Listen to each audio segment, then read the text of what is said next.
Hello everyone. आज हम हिंदी का पार्ट 6 करेंगे। हाथी कैसे तोला गया। बहुत समय पहले की बात है। हमारे देश में एक राजा राज करता था।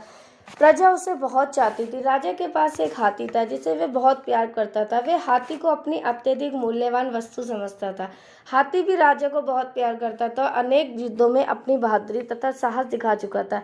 यद्यपि अब वह बूढ़ा हो गया था और अधिक काम करने में असमर्थ था, फिर भी राजा का प्रेम उससे ज्यों का त्यों बना हुआ था। अब भी राजा कभी कभी उस पर सवारी करता और हाथी भी उस नगर और जंगल में घूमकर बहुत संतुष्ट होता।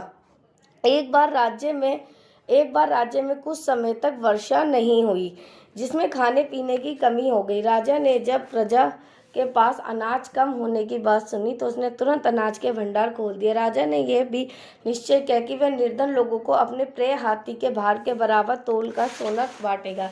हाथी को कैसे तोला जाए कि उसके तोल के बराबर सोना निर्धनों में बांटा जा सके, ये एक समस्या बन गई। उन दिनों ना तो भार तोलने की बड़ी बड़ी मशीनें थी और ना ही इतने बड़ा तराजू जिस पर भारी भरकम हाथी खड़ा किया जा सके और उसका भार मालूम किया जा सके।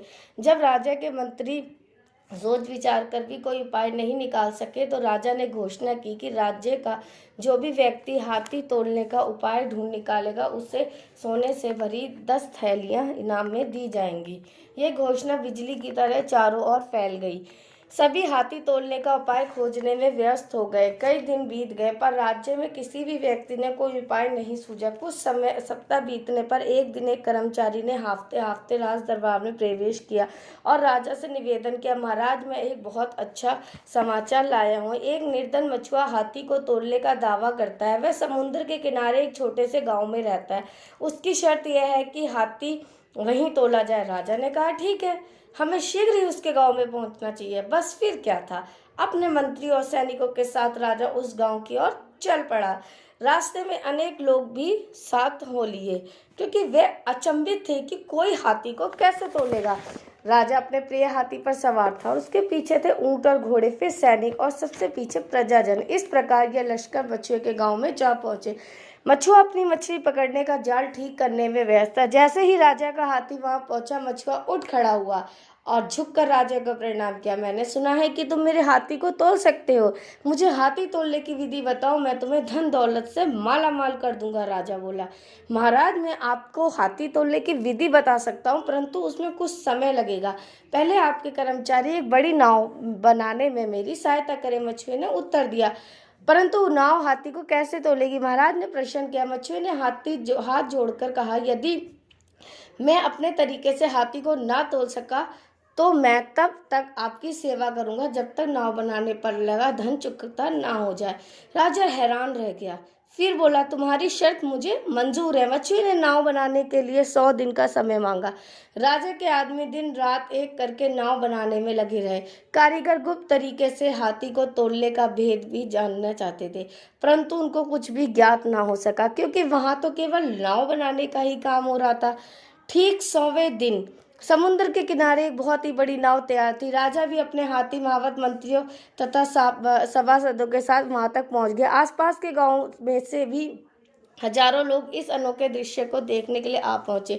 मच्छियों ने कई लोगों की सहायता से नाव को समुद्र में धकेला। अब बड़े बड़े शहती लगाकर किनारे से नाव तक एक सपाट रास्ता बन गया।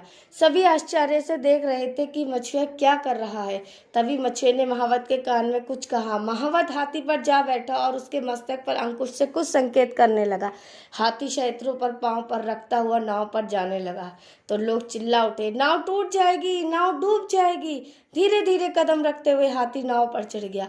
नाव का कुछ भाग पानी में डूब गया। मच्छियों ने जहां तक पानी था वहां एक निशान लगा दिया। अब उसने महावत से हाथी को नाव से उतारने को। हाथी के बाहर आ जाने पर नाव ऊपर आ गई।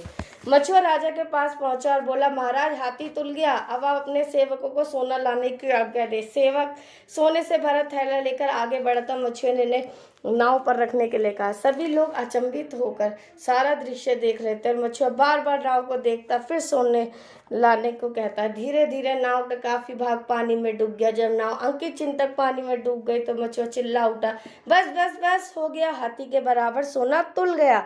लीजिए महाराज, हाथी के तोल के बराबर सोना तुल गया। लोग खुशी के मारे तालियां बजाने लगे और मच्छुए की बुद्धि की प्रशंसा करने लगे। तो बच्चों, आपको इस कहानी से क्या समझ में आया?